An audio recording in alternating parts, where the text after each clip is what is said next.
कुलाबा किल्ला, ज्याला किल्ला ए कुलाबा असेही म्हटले जाते, हा महाराष्ट्रातील कोकण किनाऱ्यावर वसलेला एक सुंदर जलदुर्ग आहे. मुंबईपासून 95 किलोमीटर अंतरावर, अलिबाग किनारपट्टीपासून 2 किलोमीटर अंतरावर समुद्रात हा असून आहोटीच्या वेळी येथे पायी जाता येते. तसेच भरतीच्या वेळी बोटीनेही जाता येते. गड फिरण्यास 1.5 ते 2 तास पुरेसा आहे.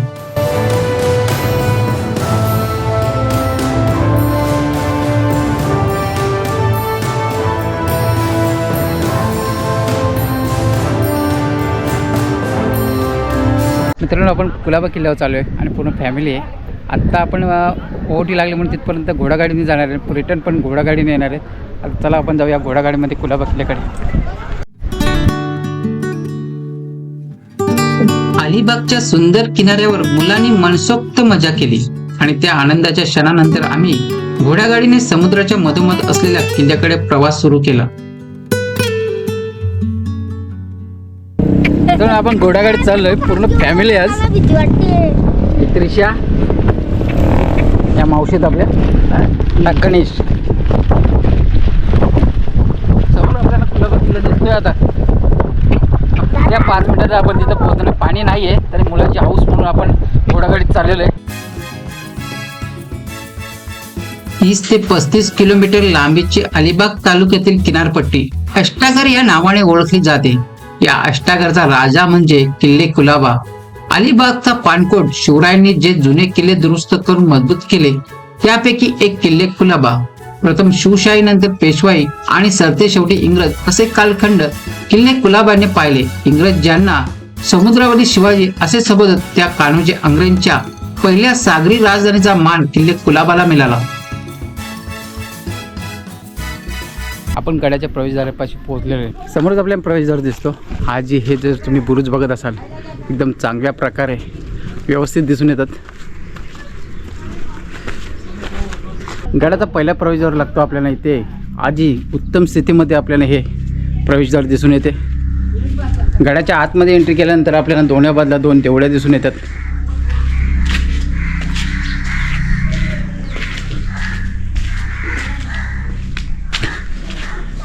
इथे समोर आल्यानंतर इथे दुसरा एक प्रवेशद्वार असू शकतो, कारण आत्ता खोपण्या दिसून येतात आपल्याला.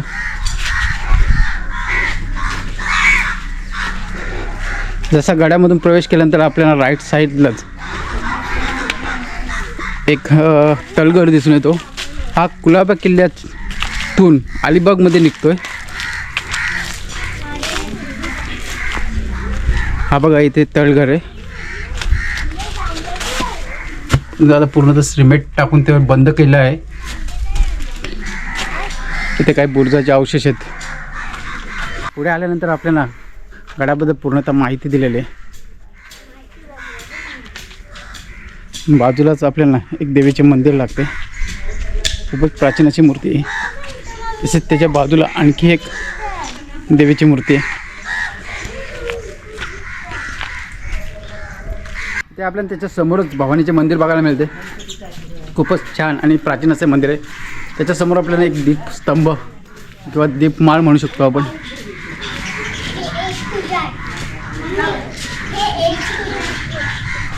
मला आपल्याला भवानी मातेचे मंदिर.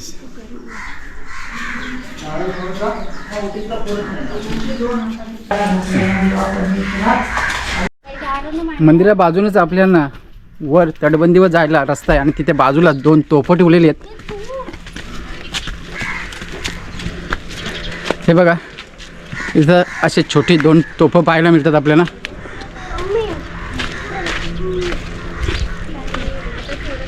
ही एक आहे आणि तिच्या बाजूला दुसरी एक.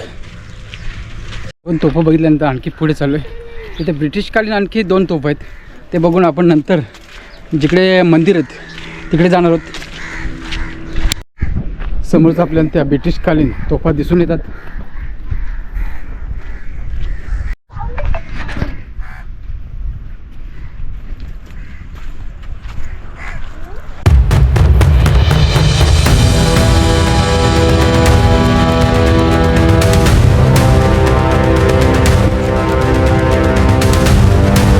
दक्षिण कोकण जिंकल्यानंतर शिवाजी महाराजांनी आपल्या सागरी साम्राज्याला बळकटी देण्यासाठी या किल्ल्याचे महत्त्व ओळखले. या किल्ल्याचे बांधकाम इसवी सन 1680च्या सुमारास सुरू झाले आणि पुढे छत्रपती संभाजी महाराजांनी ते पूर्ण केले. त्यानंतर हा किल्ला मराठा आरमाराचा प्रमुख तळ बनला.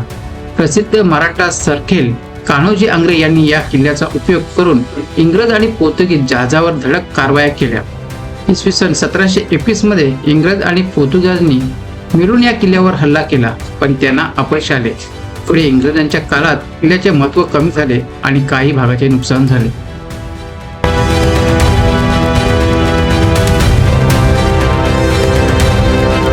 पुढे आल्यानंतर आपल्याला असे पडके वाड्यांचे अवशेष दिसून येतात भरपूर प्रमाणात. हे काय हे काही समजत नाही, मोरीसारखे दिसतंय. इकडे पुष्कळ प्रमाणात वाड्याचे अवशेष आपल्याला बघायला मिळतात. हा बघा, हे समोर आहे.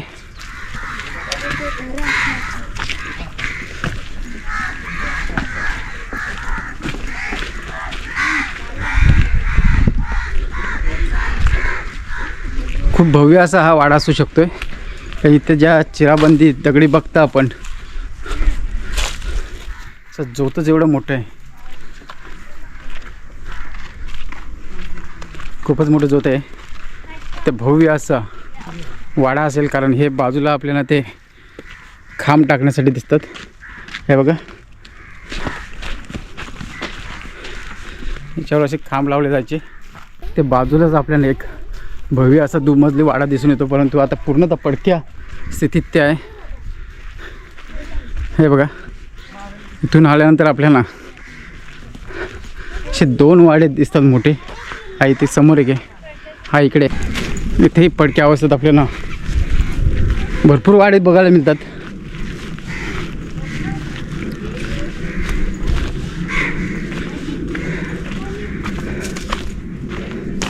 तर पडक्या अवस्थेत जरी असले, त्याच्यामध्ये असे लाकडी बांधकाम असतात. हे डबलचे म्हणजे दुमजली वाडे होते असे आपल्याला दिसून येते. दुसरा वाडा आहे, कदाचित हा कान्होजी आंग्रे यांचा हा वाडा असू शकतो, कारण हाही दुमजली आहे. त्यावेळी ते 5 मजली होते असे सांगण्यात येते.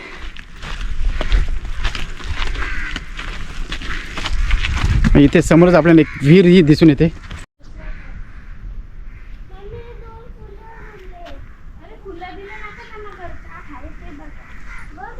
इथे खालच्या साईडला आपल्याला विहीर दिसून येते.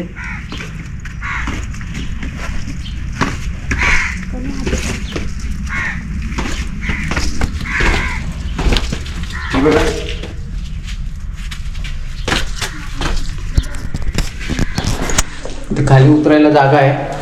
पुढे गेल्यानंतर आणखी दोन्ही साईडला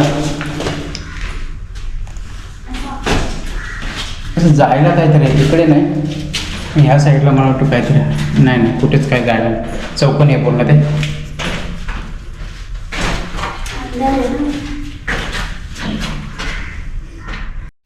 आता इथे जे शौचालय तिकडे चाललो आहे आपण. त्याच्या बाजूलाच येते आणखी एक विहीर आहे आणि तिथे खूप मोठं शौचालय आहे ते. नंतर आपल्याला लगेच त्याच्या बाजूला आणखी दुसरी विहीर लागते.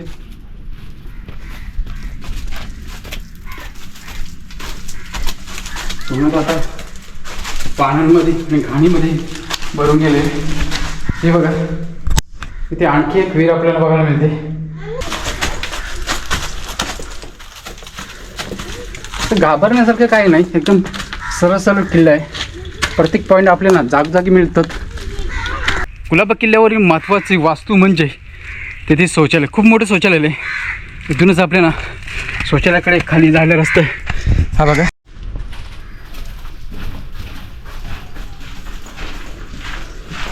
प्राचीन असे शौचालय बघायला मिळतं आपल्याला इथे. आजही हे चांगल्या प्रकारे आहे.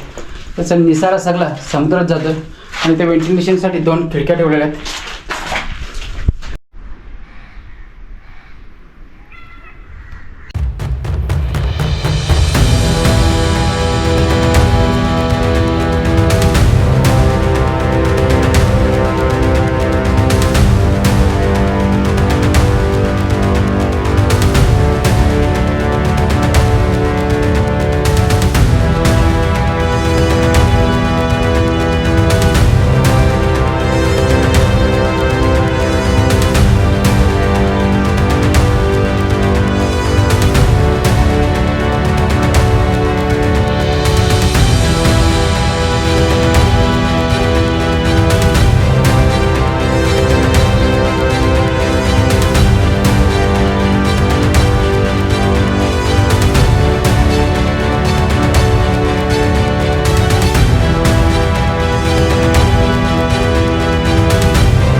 भरपूर प्रमाणात आपल्याला इथे बांधकामाचे अवशेष दिसून येतात.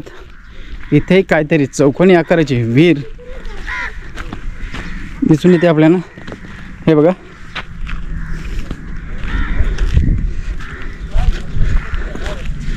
भरपूर वास्तू आपल्याला पडक्या अवस्थेत आपल्याला इथे दिसून येतात.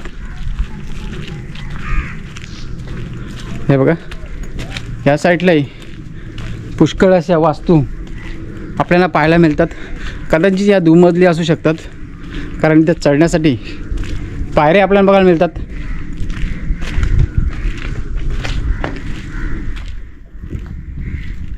हे काय समोर आपल्याला आता मंदिर दिसतोय.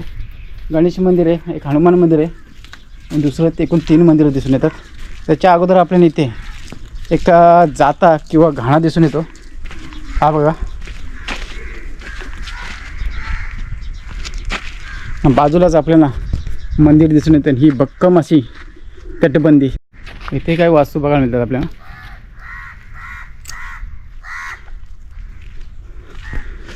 समोर आणल्यानंतर आपल्याला हे पुष्कळणी तलाव दिसून येतो. तिथे याचे प्रवेशद्वार आहे ना, गणपतीचे शिल्प इथे कोरलेले आहे. आतमध्ये आले ना भक्कम मोठा असा पुष्कळ मोठा असा पुष्कळणी तलाव दिसून येतो. येथे काही वस्तू दिसून येतात.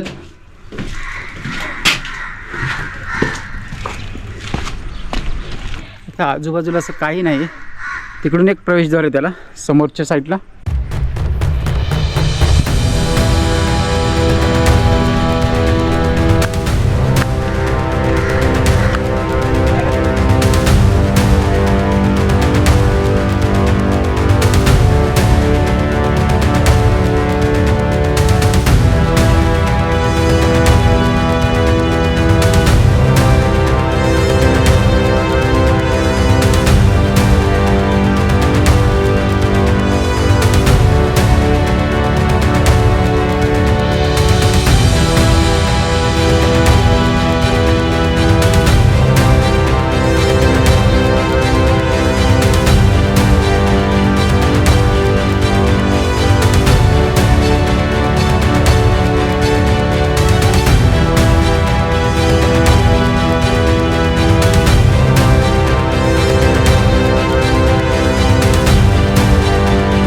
पुष्कळणी तलावाच्या समोरच आपल्याला ही दीपमाळ बघायला मिळते. त्याच्या समोर आल्यानंतर आपल्याला प्राचीन असे गणपतीचे मंदिर बघायला मिळते. बाजूला एक शिव मंदिर आहे, एक हनुमान मंदिर सुद्धा आहे. खूपच प्राचीन असे बांधकाम आहे लाकडाचे. हे बघा, पूर्ण सागवानी हे काम आहे. त्याच्यावर नक्षीकाम खूपच सुंदर आहे.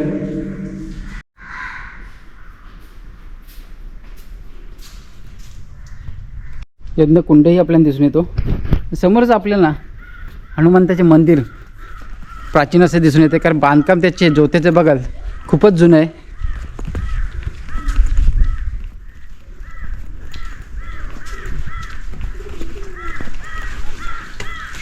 जय बजरंगबली.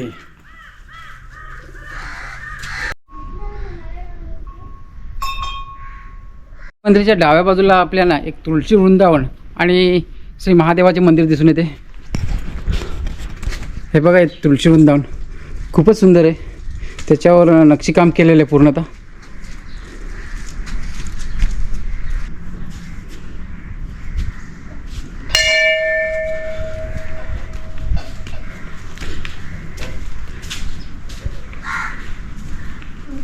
आजूबाजूला आपल्याला एक गणपतीची, दुसरी म्हणतो विष्णूची मूर्ती. हे बघा, खूपच प्राचीन असे शिवलिंग आपल्याला दिसून येते. काय वास्तू दिसतात. तर समोर आपल्याला एक मंदिर दिसून येतो. आता आपण गडाच्या पश्चिमेकडील दरवाजापाशी पोहोचलेलो आहोत.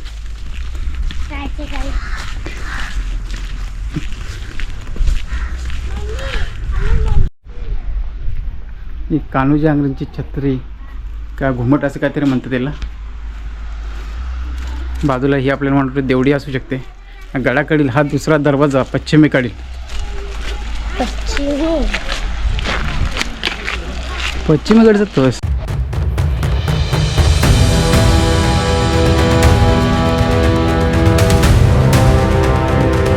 आज बऱ्याच दिवसांनी आम्ही फॅमिली सोबत बाहेर पडत होतो. सुट्टी असल्यामुळे सगळ्यांचा मूड एकदम मस्त होता आणि आमचा गणेश त्याला तर गड किल्ल्याची प्रचंड आवड. त्याच्या या छोट्याशा स्वप्नासाठी आज आम्ही एक खास प्रवास सुरू होता आणि त्यासोबत होती त्याची बेस्ट फ्रेंड तिच्या सुद्धा. मित्रांनो, व्हिडिओ आवडल्यास लाईक, कमेंट आणि शेअर नक्कीच करा.